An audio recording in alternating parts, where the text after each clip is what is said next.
Welcome to Worldbuilding Films, where we analyze the world settings and rules of films and TV shows to see if they work, if they don't, and if not, how they could be improved to enhance their stories. And today, we're talking about Avatar. Oh, well, at least they're hot. Yes, that one. Alright, jokes aside, we all know this franchise has a reputation to say the least. And yeah, not gonna lie, those criticisms are definitely valid. But hey, credit where credit is due, it is still visually impressive, and most importantly, where the story lacks, the world building does surprisingly have a lot of thought put into it. And hey, guess what this channel's all about? So that's what we're gonna talk about here today, to see if the world Cameron created, Pandora, and all the people and creatures in it actually make sense or not. Hold on though, because before we continue, I have to make a big disclaimer first. As of right now, we only have 2 movies out of a planned 5 out of this franchise. This means that, in order to be fair, we should be waiting for the other films to come out first and see what secrets and what world building aspects James Cameron still has for us. The problem with that though is that James Cameron took over a decade to come out with one sequel, which is just as long as it takes me to make these videos, and I'm not willing to wait for the machines to take over before we can make a proper review. Regardless if that happens sooner than later. So yeah, I still wanted to give it a shot anyway, and in fairness, I want to get some of these ideas out of my head. So, as soon as the other sequels come out, I will happily discard all of this and review the entire world building properly. So just keep that in mind from here on out. It's a temporary review. And by the way, yeah, there's a lot to say here, so this will also be a multi-parter, just to let you know. And yes, I will do my best to keep Avatar: The Last Airbender jokes to a minimum. Don't worry, you're safe. For now. Before we start though, you know what won't take a decade to do? Why, clicking to the subscribe button so you can get more great world building content and analysis in the future. So let's not waste any more time and jump right into it. This is the temporary world building review of James Cameron's Avatar.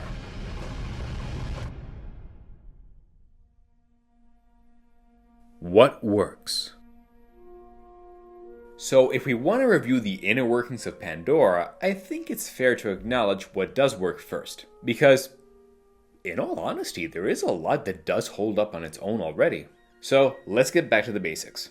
The franchise is set almost entirely on Pandora, which, is important to note, is not a planet, but is instead one of 5 moons orbiting a much larger gas giant called Polyphemus. On Pandora, we see that the entire satellite is rich with all sorts of life, from plants to animals to, yes, the most prominent living species there, the Navi. 9-foot-tall, blue cat-like people who are very strong and agile and live in a tribal type of civilization, hunting for food with sticks and arrows, riding wild beasts, living in huts, etc. You know the drill. Pandora does have though some more prominent features. For example, the Hallelujah Mountains, which are enormous chunks of rock that simply float high into the air and stay there the whole time. Not gonna lie, for the longest time I was actually convinced that these mountains float because of Polyphemus' superior gravity pulling everything towards them.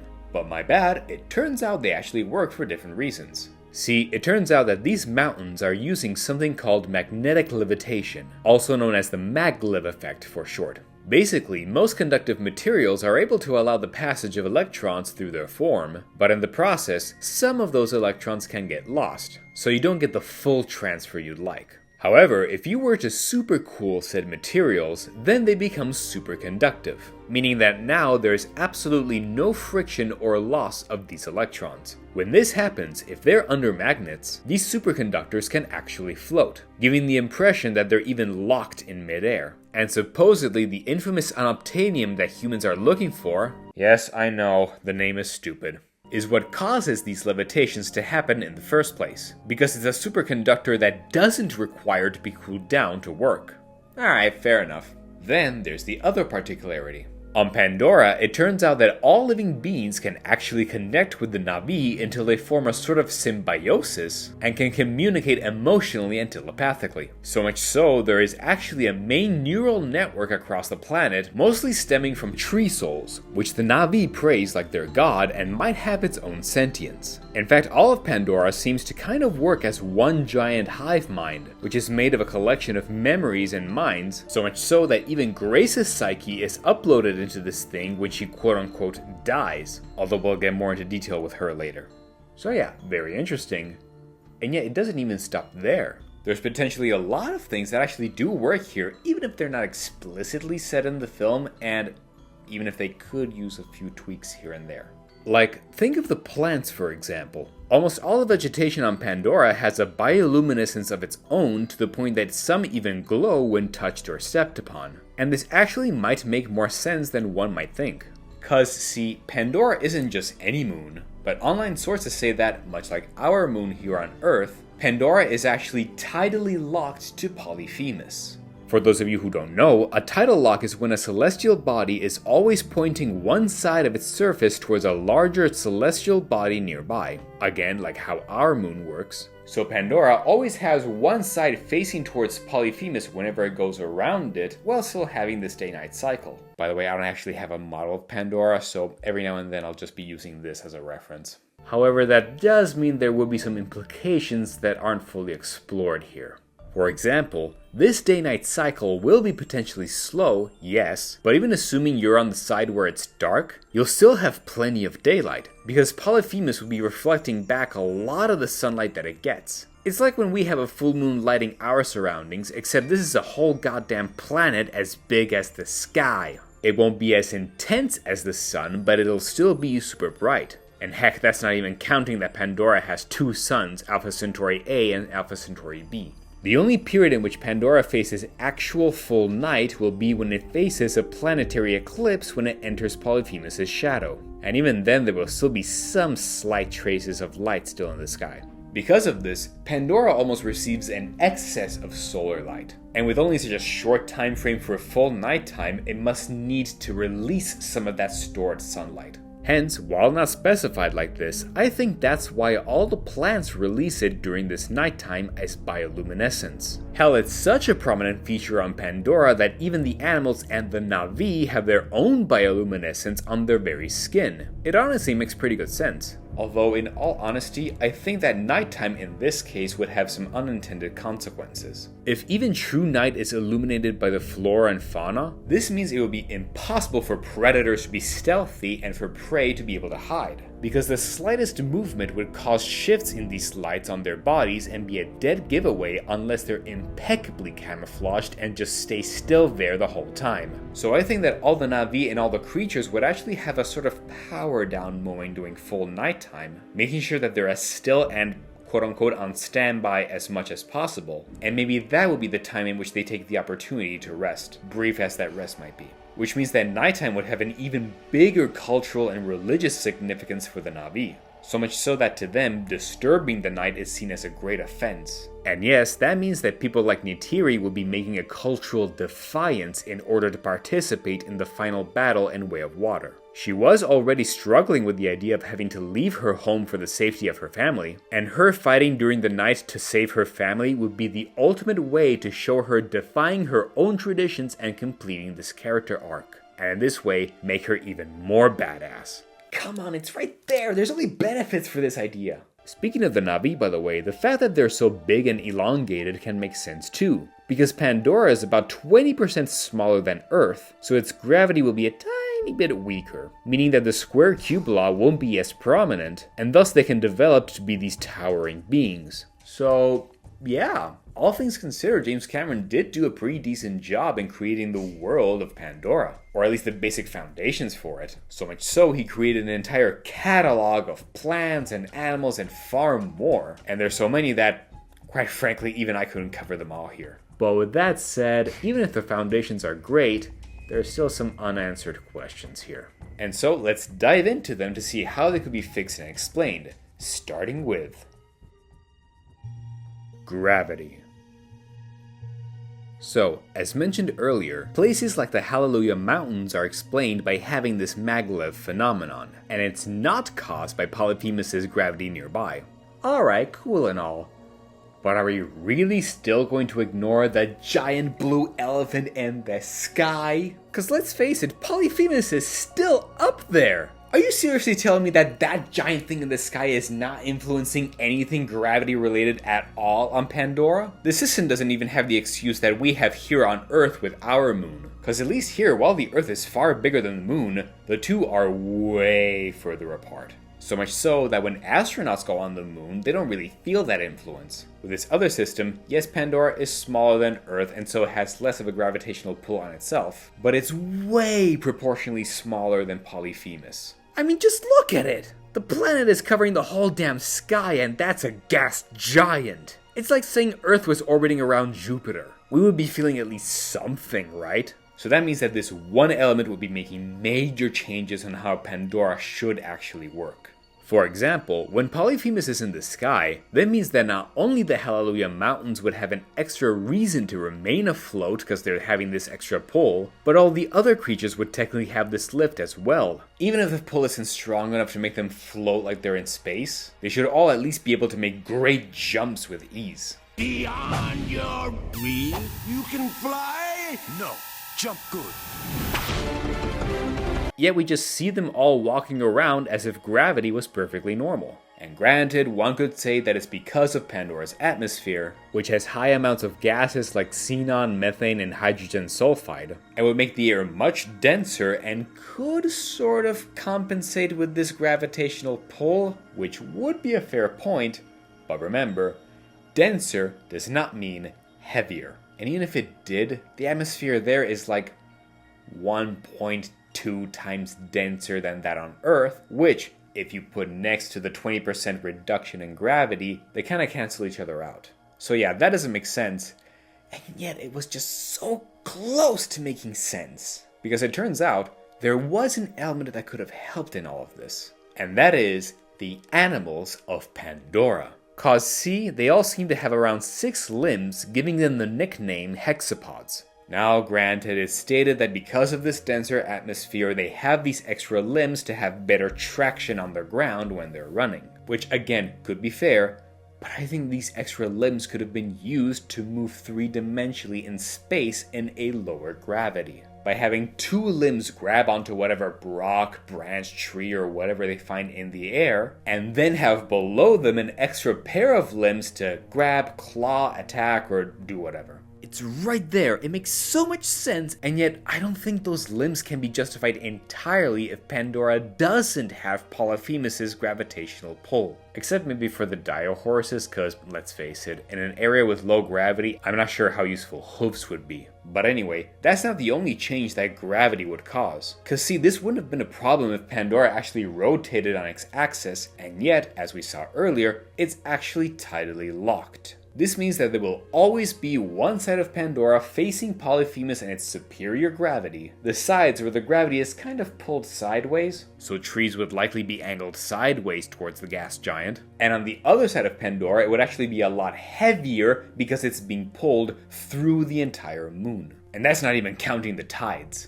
Think about it. Here on Earth, we actually have tides because we have our moon influencing and giving us this slight push and pull. On Pandora, it's flipped, because it has forces pulled by a much greater force, and that means that all the water will be flowing towards one side of the moon, which is actually the side that faces Polyphemus. Which means that, yes, the positions of the Omoticaya and Mitikaina clans would almost be switched. The Mitikaina would be near the oceans, which is the side that is always facing Polyphemus, meaning that they're the only ones who would actually see Polyphemus in the sky 24/7 right above them. The Omoticaya lived in the rich forest areas, which at this point we can say is near the ring of the planet, the moon, goddammit.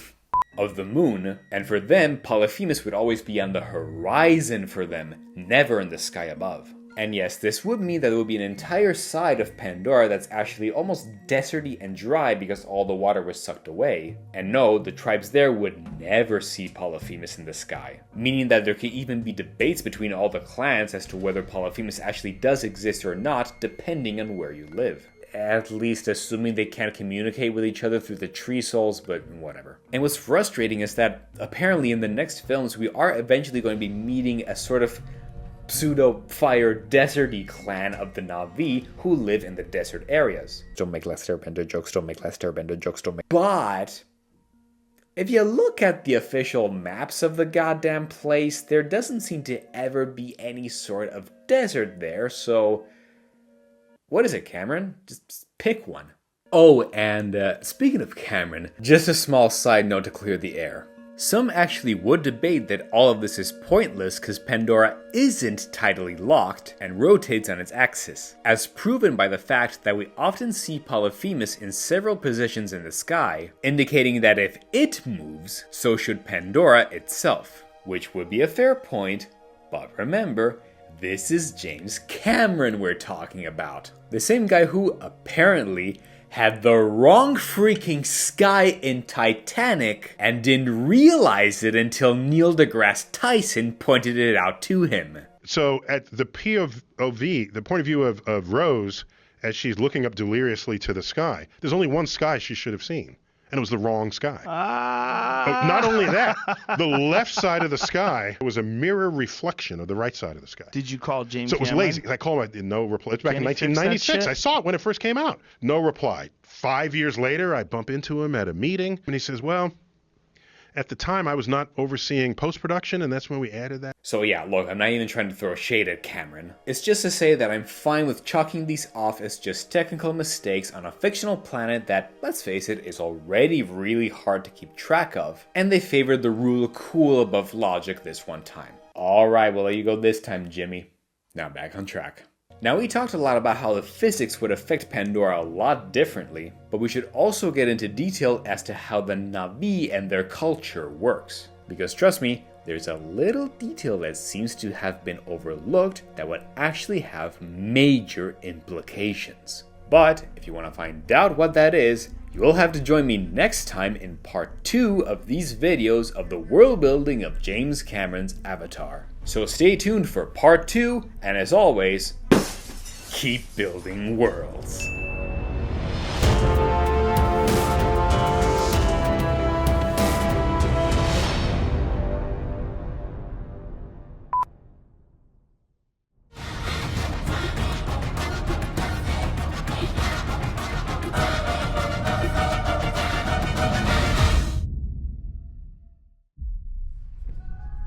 Navi brains.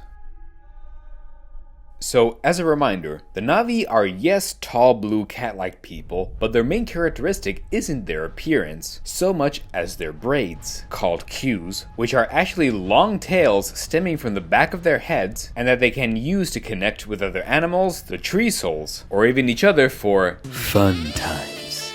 Alright, very cool and all. Until I noticed something particular about them.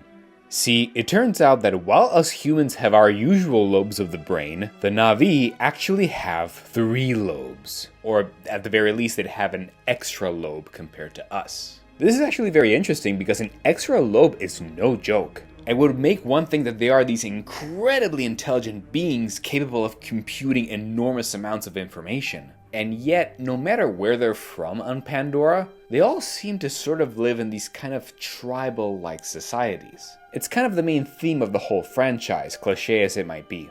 How big bad humans will come and ruin nature with their big bad technologies and... Yeah, you know the drill. Not that it's a bad message, but let's face it, it's like one step or degree above the boy meets girl trope. But anyway, yeah. Why is it that they have this extra lobe compared to us and yet seem to be pretty behind us in terms of intelligence and technology? What's the point of it? Well, I think I have the answer, and it all has to do with the type of lobe. One of the main differences between a regular Navi and an avatar, which is grown by merging both Navi and human DNA by the way, aside from having extra fingers, toes, etc., is that the Q connects to a different part of the brain. The avatars have their Q sprouting from further below, closer to the cerebellum part of the brain. Which makes sense because the cerebellum is actually the part of the human brain that is responsible for motor control. So might as well prioritize that part of the brain to strengthen the link between the human and their avatar. but not the Navi, who actually have their cues sprouting from further above on their brain. So why is a regular Navi's cue like this? And why does it give priority to this other lobe? What does that lobe do? What does it mean? Something's here I cannot see. What does it mean? What does it mean? Well, to answer that, we actually have to dive into the franchise's biggest element, and that is Eywa.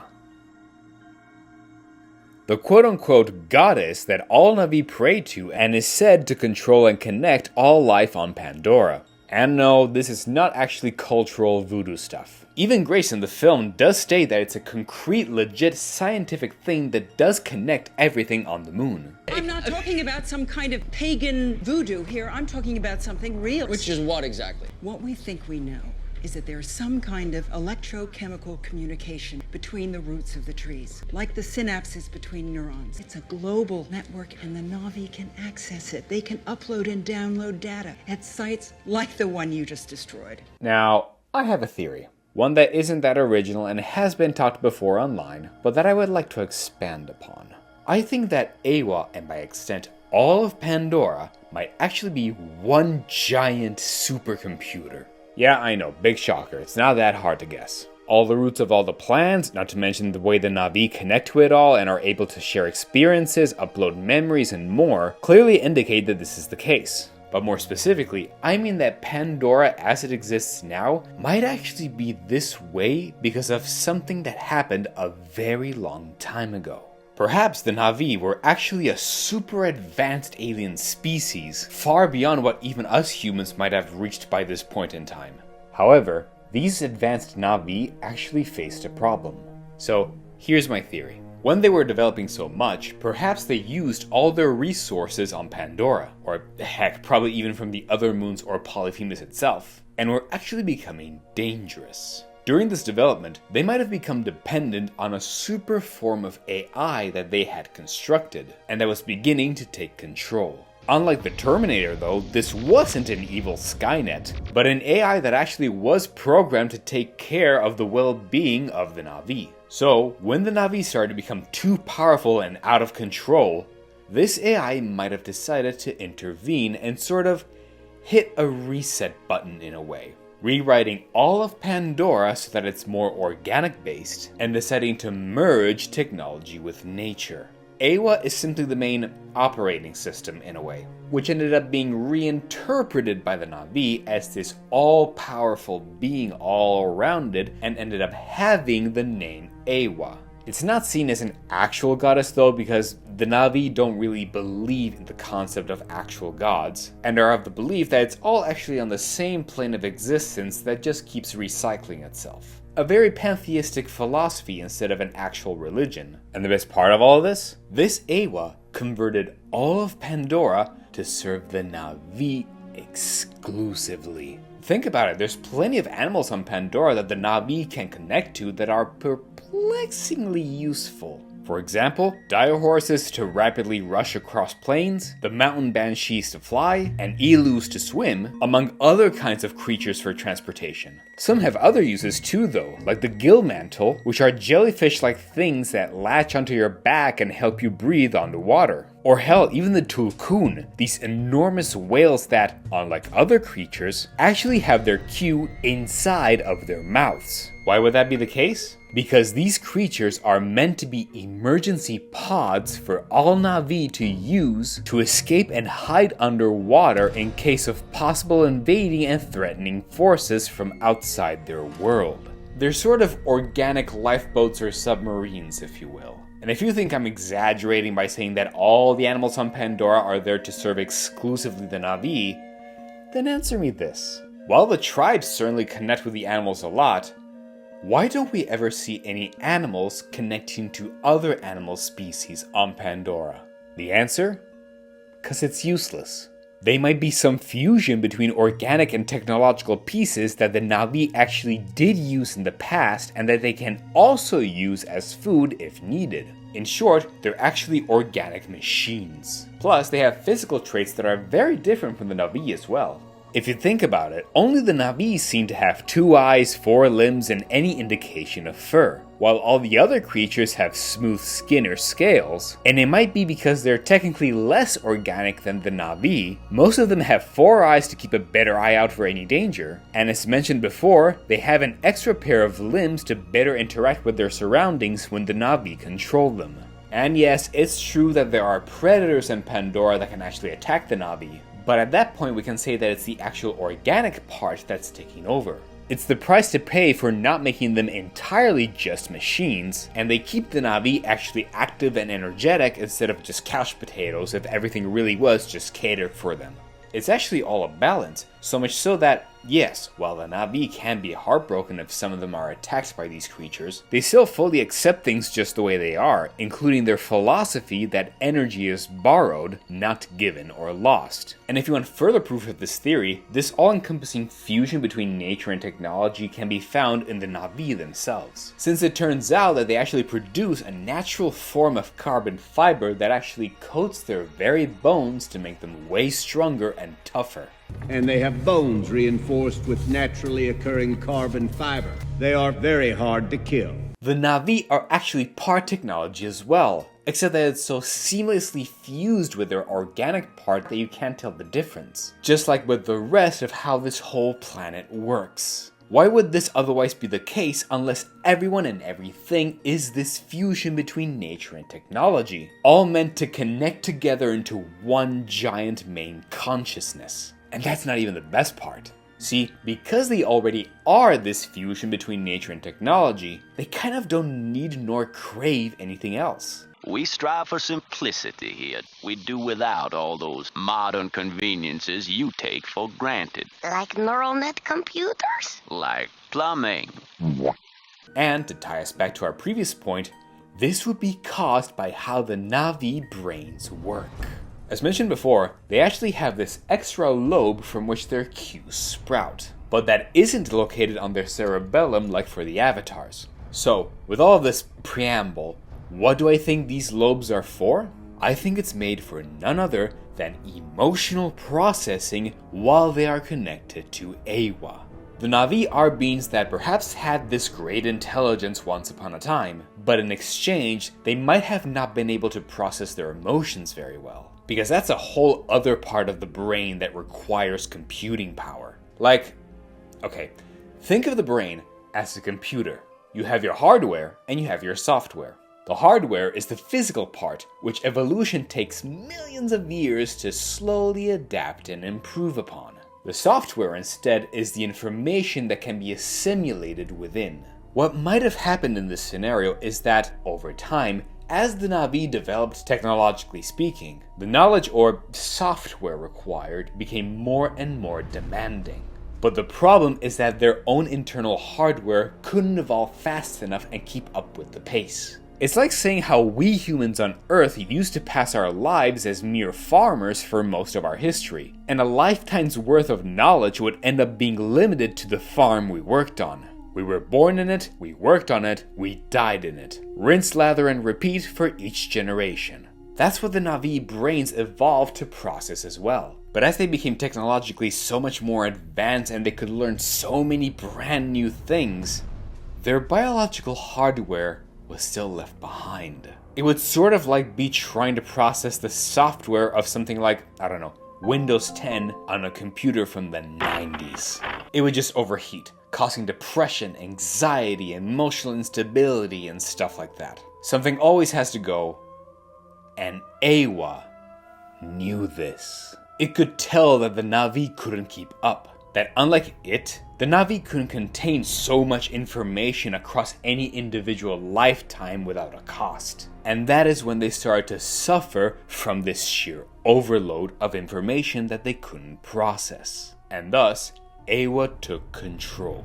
It expanded and enveloped across all of Pandora, deciding to fuse technology and nature, including the brains of the Navi. This extra lobe in their brain is sort of like a microchip for their organic hardware, all meant to help them process their information and their emotions properly. But even then, processing wasn't enough. They couldn't just keep that much information in their brains all the time like their AI. And so, Awa decided to give them the ability to share each other's consciousness, creating the queues, which yes, wouldn't have been there before, so that they could all just upload their information to it, becoming their global, infinitely powerful information bank that they can access at any time. But only while they remain connected, so that the rest of the time they could just disconnect, not be overwhelmed, and be able to process their emotional capabilities in peace. All while having this extra lobe to help them process all this high information and shared emotional experience while they are connected to Awa. Hence, while they may not appear super intelligent and smart while they're unplugged, they would at least all be able to show a high amount of wisdom and inner strength within them.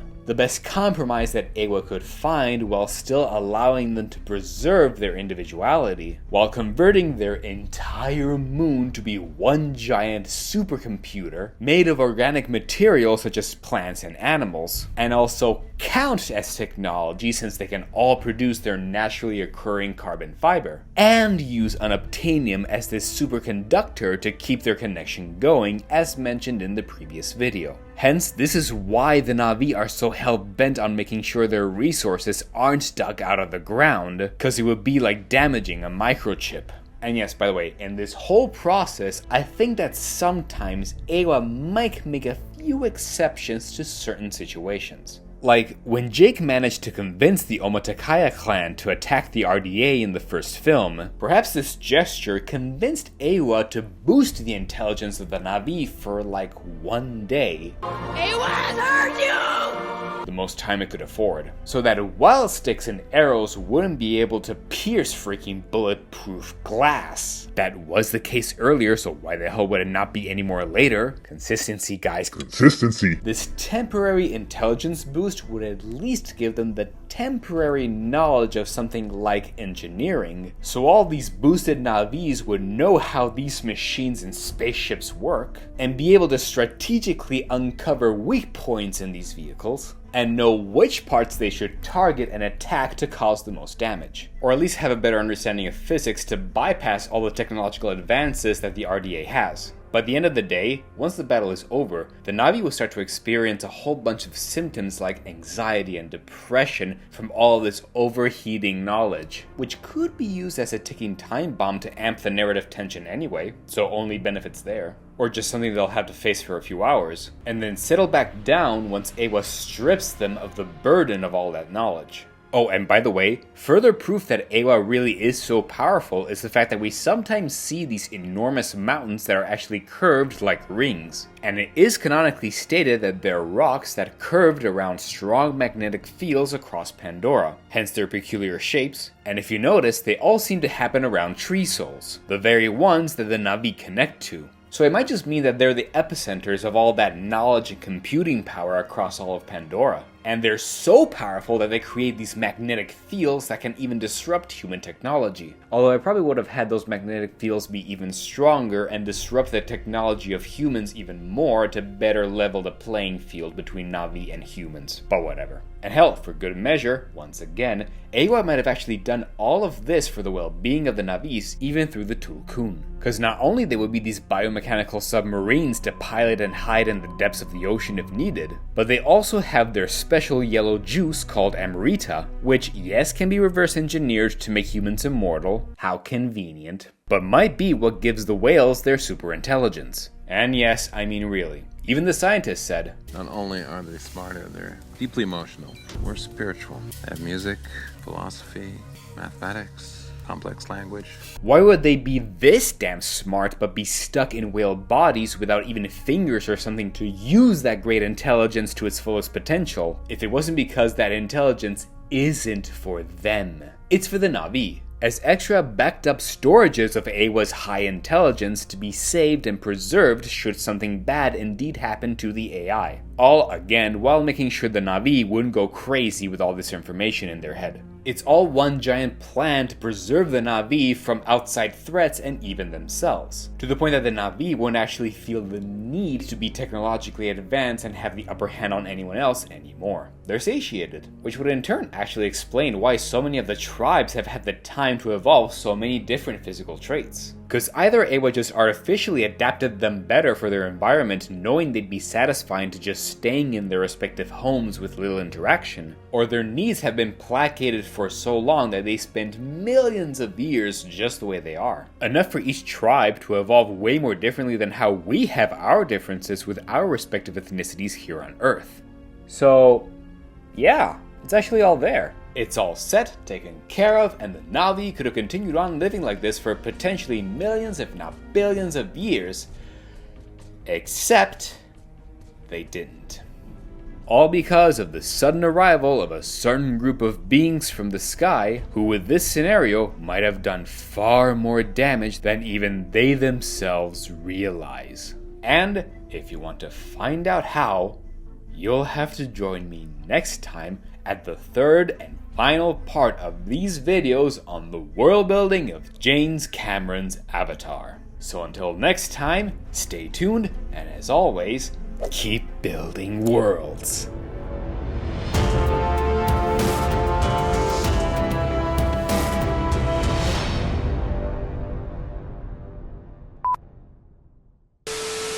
And by the way, real quick, this video is sponsored by me. Because yes, my book, Grimm, has now been released in 3 languages, English, Italian, and German, and are all available on Amazon right now. It's a dark horror fantasy suspense story about a teenager who has the strange ability to see none other than the Grim Reaper. And one day he has to strike a terrible deal with the Reaper in order to save someone he loves. The reviews so far have been surprisingly good, and I thank each and every one of you who had a chance to read it. If you're also interested in giving it a shot, feel free to click the links down in the description below, or use the QR codes you see right here on the screen for each language. Give it a read, and feel free to leave a review, or let me know your thoughts on this channel's Discord server, also linked below. Thank you for listening, and see you at the next video.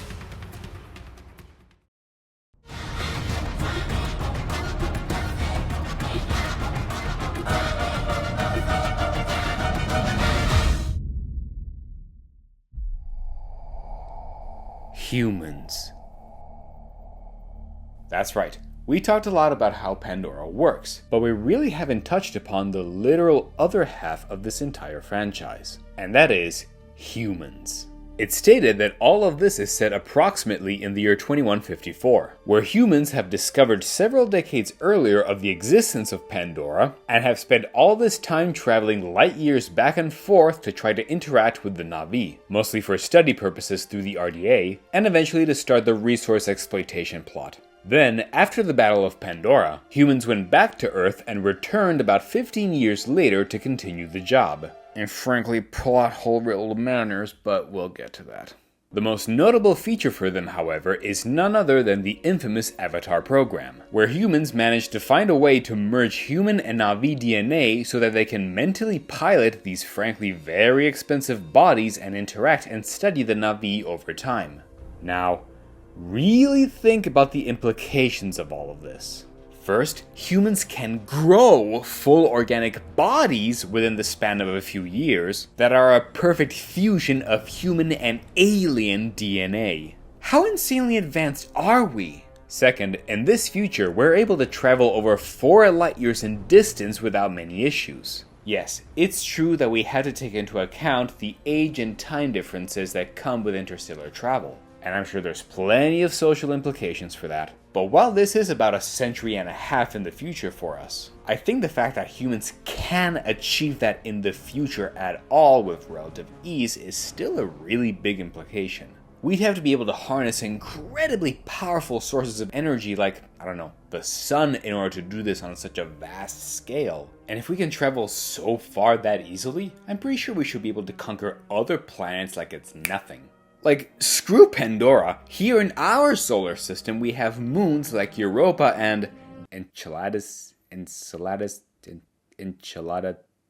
that, which would be perfectly good candidates that are a lot closer, and, I'd imagine, don't have any other life forms or civilizations or whatever to block the way. Yet, while the films say that Earth is screwed and we consumed all our resources, these other planets are never mentioned. So what gives? Well, yeah. First off, if we want humans to be really desperate, we should take into account these 2 other moons right at our doorstep first, and say that humans are expanding so much that even those resources are disappearing, along with anything we could have found even on Mars or whatever. But even not counting that, we still have the same issue. That if humans can do so much by that point, Pandora wouldn't have stood a chance. There's even other ways humans and their decisions don't make sense. Like how in Way of Water, when they return after 15 years, they land on Pandora by using the thrusters that they use to slow down from hyperspace, and burn a huge chunk of the forest like it's nothing. Wasn't the whole point of Pandora that it's so hard to get through, and yet they could have just done that all along? But even then, assuming the RDA used to care about the Navi and now they're out of to give, don't they have any other method of landing that don't require deceleration thrusters? You know, the ones you're gonna want to save to return to Earth safely, lest you pass it and keep light speeding forever. And frankly, there's a whole bunch of other issues that are presented and yet never addressed. Like, how about the fact that they now have technology that can scan your brain and read your mind, meaning they could have just scanned the Navi's brains for information, and also make privacy for even humans officially out the window with all of its implications? Or how about in the 50 years they've been gone, humans now have developed these spider bots that apparently build a freaking skyscraper in a damn day, meaning they could have just easily built a whole damn metropolis on Pandora in that 1-year time jump, and frankly all the Navi would have been screwed within the span of a couple of years. Yeah, forgot about those, didn't ya?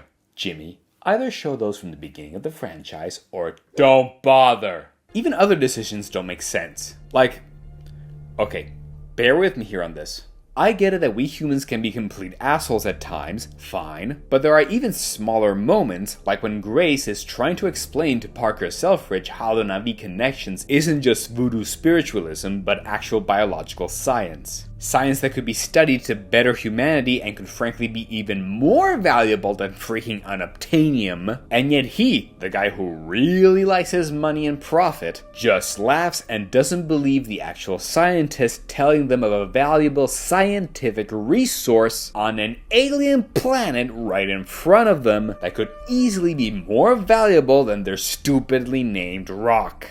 What the hell have you people been smoking out there? They're just goddamn trees.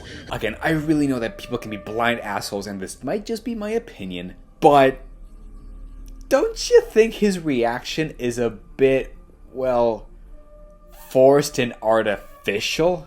That he went from someone who's, yes, an asshole, but you can reason with in certain terms, and yet suddenly doesn't see the actual tangible resource in front of him, even if it could be for further exploitation purposes? I get that this is a metaphor of big bad capitalism, but yeesh, that always felt forced to me even within context. Like, I'm not the only one who sees that, right? So yeah, as you can tell, there's a lot going on here that just doesn't make sense. And the decisions of humans just seems to flip-flop here.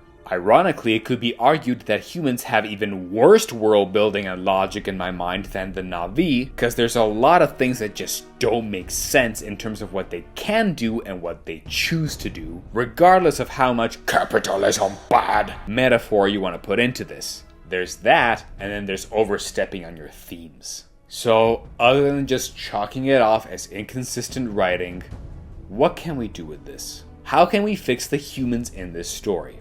Well, I thought about this for a long time, and then I realized, what if we don't? What I mean is, what if we keep these inconsistencies as a symptom of a much bigger problem? Because frankly, I don't see how the Navi could have stood a chance at all, even if we were to nerf human technology quite a fair bit. And the key to all of this, again, is in the Navi brains.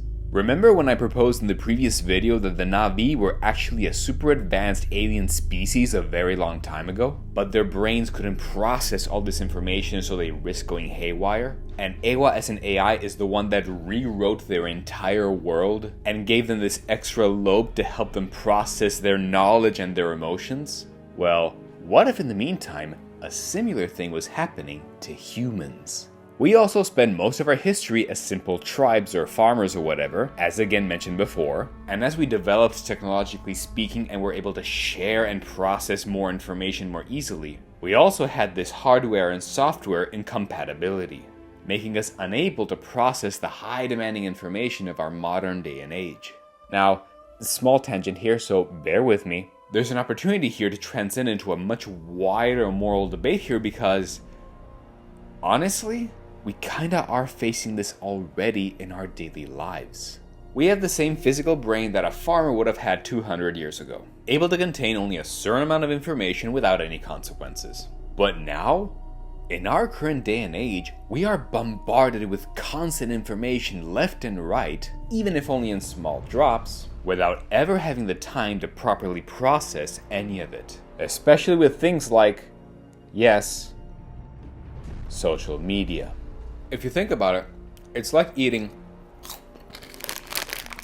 one potato chip every few seconds or so, every day of your life, without ever having a proper full meal or anything like that, and never being given the time to properly digest anything. I love having an excuse to do this right now. And because of this, I personally think that's why so many of us are burdened with so much stress, depression, anxiety, and more, even at really early stages in our lives. And sure, we're all much more collectively aware of ourselves now, and that's an objectively good thing, but it still came at a price. We are that 90s computer overheating because we're trying to run a modern day software that we were never meant to run. Seriously, there's so many studies coming out about this topic. Try actually going for like 1 week without any form of social media or whatever, much less a month. And I mean seriously commit and see how you feel afterwards. You know it, I know it, we all know it. For all of its benefits, and despite the fact that there are objectively terrible things happening in the world, we might have just literally never have been built for it. Now, take that notion and extend it to the future. What if we don't stop? What if we go for like another 150 years continuing like this? Always learning, but completely forgetting how to actually stop and process all of these informations and especially these emotions, and not knowing anymore how to deal with any of this. What would happen is that, frankly, our future would be much more dystopic than what's shown in the actual films. So, I propose that in this timeline, either we didn't have any form of a super advanced AI at all, unlikely as that might be now, or if we did, it wouldn't take decisions that are actually best for us, but just caters to all of our desires even if they weren't the best and wisest decisions, allowing us to unknowingly indulge like this, but in exchange, rotting our emotions. To the point that it causes all of humanity to become even more depressed, anxious, stressed, imbalanced, inconsistent, bipolar, crazy, or whatever. Humans would have basically have become walking intelligent zombies, able to create many advanced things, but so emotionally deformed that we don't even know how or why we're using them anymore. To the point that that emotional rot influences even our reasoning. So, we'd keep making great advancements technologically speaking over time, but we'll become inconsistent with our decisions and even with ourselves. The only exceptions would be some scientists who would be more aware of this, and perhaps they create much more hard limitations into how much information and communication they allow themselves, which most other people wouldn't understand because they're so emotionally screwed. The scientist stays objective.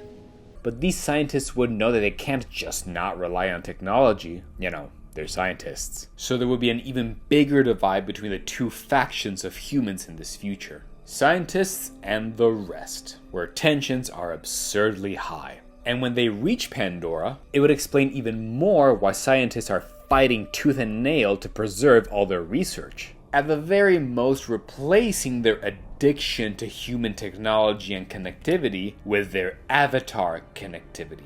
Everyone else in the meantime might potentially have the power to even explode planets, but they are so internally inconsistent and unstable that they even forget things. Like the fact that they don't realize how, by uploading their memories into goddamn flash drives, they can basically become immortal. Forgot about that one too, huh? Hell, if they can create a Navi-human hybrid, I'm pretty sure they can create entire human surrogates from scratch. Yet they think that repairing their bodies is the only solution they have available instead of just growing a brand new one. Accepting. Rerouted. Backup. Data. Operation. Phoenix. Initiated.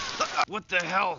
I axed this protocol. Or that they could have used thrusters to gain the advantage on Pandora all along, or the fact that, in way of water, if you think about it, they freaking forgot unobtainium was a real thing and instead focused all of a sudden on goddamn whale juice because it's the shiny brand new thing. Okay, so maybe, just maybe, we could salvage this after all by using all of this as an excuse as to why humans are being such dumbasses. It's not perfect, I know, but there's at least a little nugget of something there. And sure, we don't have all the information yet until the other movies come out, but can we still have some indication of where we're headed at least? Well, I think we do, and it all leads to the final topic of these videos, and that is the Avatar program. That's right, the element that is tying these two worlds together. Humans have found a way to grow bodies that are a mix of human and Navi DNA, and can transfer their consciousness into them to better communicate and understand them, not to mention actually live and breathe in Pandora's environment. Yet there are still some elements that are left as a mystery. For example, why is it that Awa, this all-powerful AI that we proposed, chose Jake Sully as this special exception that had to be spared, and eventually even lead the Navi? And also, what is the deal with Kiri? She's a Navi that was born out of Grace's old Avatar body after Grace herself was absorbed into Awa and, technically, died. And when we see her as a teenager, she seems to have this special connection to Awa where she can hear it all around her, and in some occasions even control it. I feel her, Dad. Awa.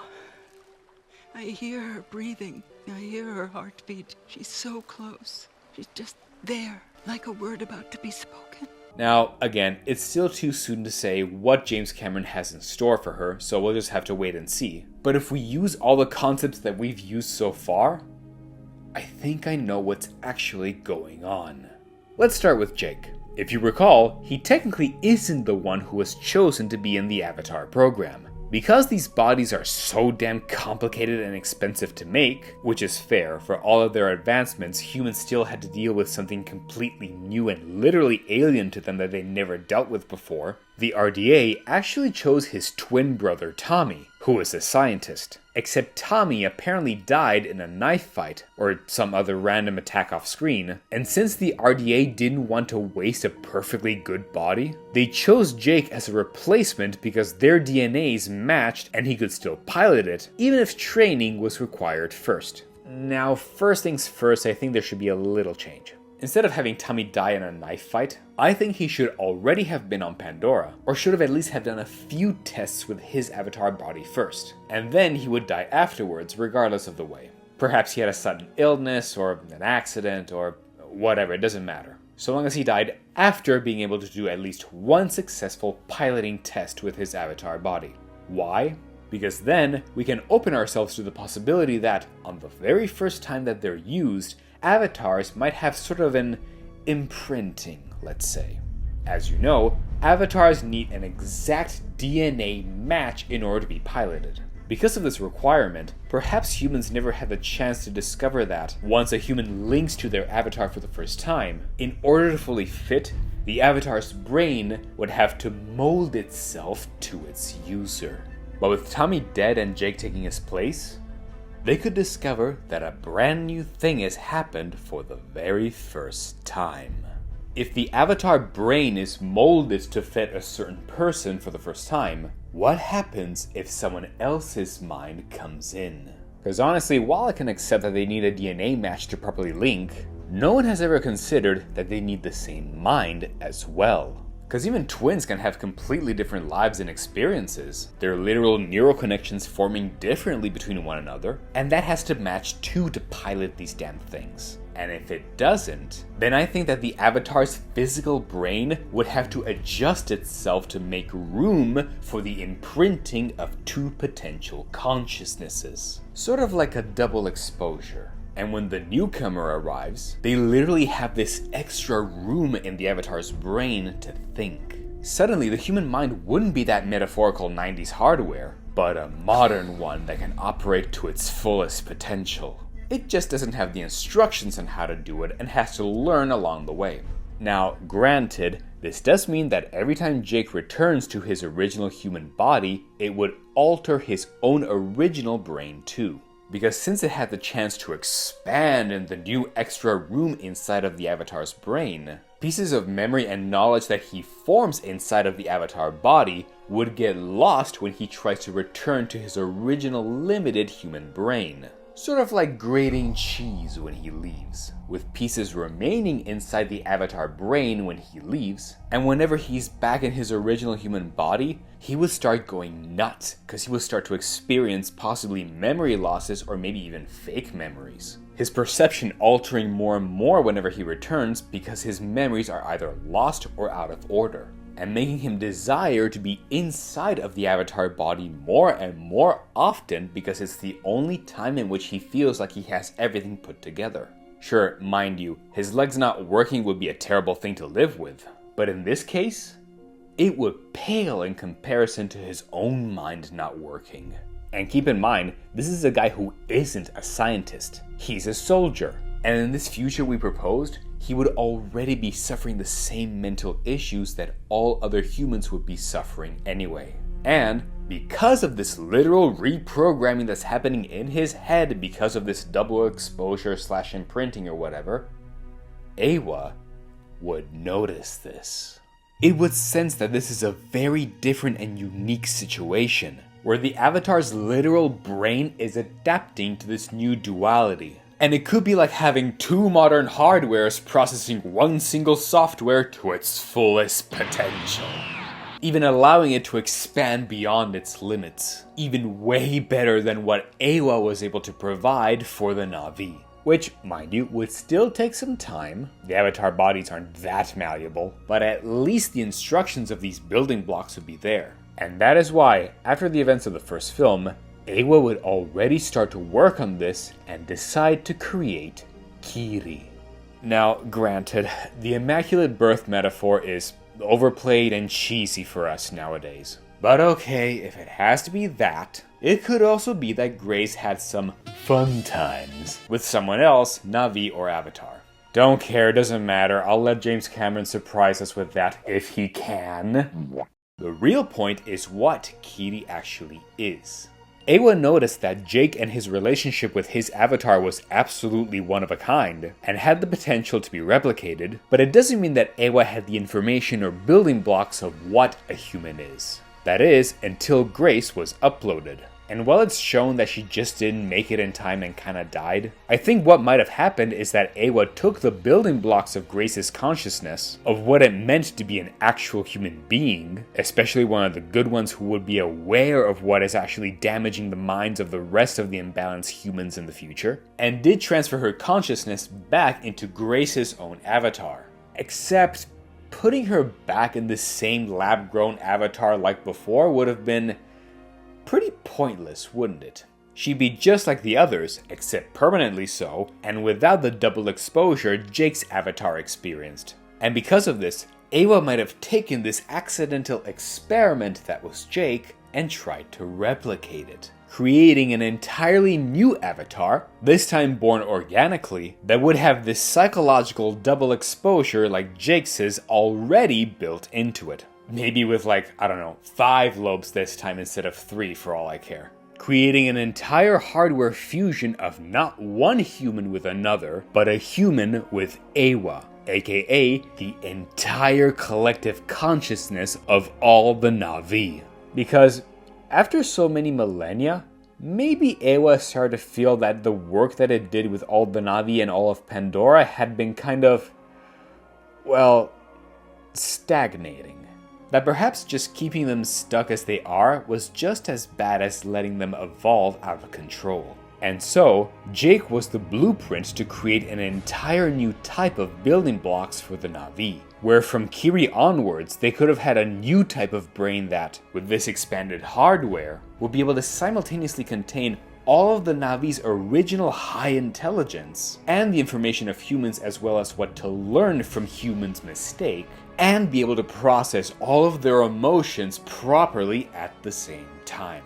The ultimate brain computer. This time without needing to always rely on Awa to store everything forever. And across the story of this world, perhaps they could evolve to also be technologically advanced once again, enough to one day have the full upper hand on humans, flipping the tables around, and make sure humans would never be powerful enough to destroy them. And who knows? If the future Navi will be that much more powerful technologically, and now even morally and emotionally, they could even find compassion and help humans evolve in the same way they did.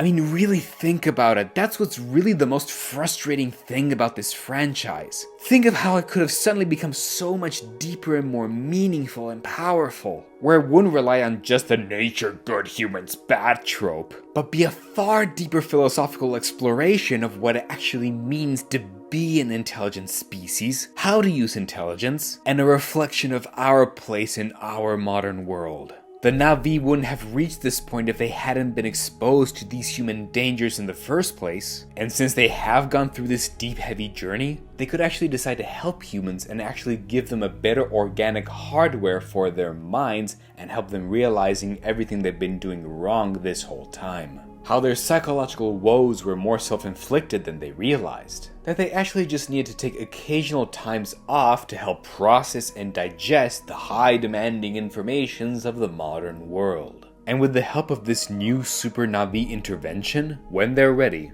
they'd be able to cut the umbilical cord of the addiction of modern technology in the same way that the Navi have cut their cord, or Q's, with Awa at last. The Great Mother allowing its great offsprings to find their own paths, now fully ready and now fully mature. I mean, at least it would make the story less cliché, Cameron, ya fuck.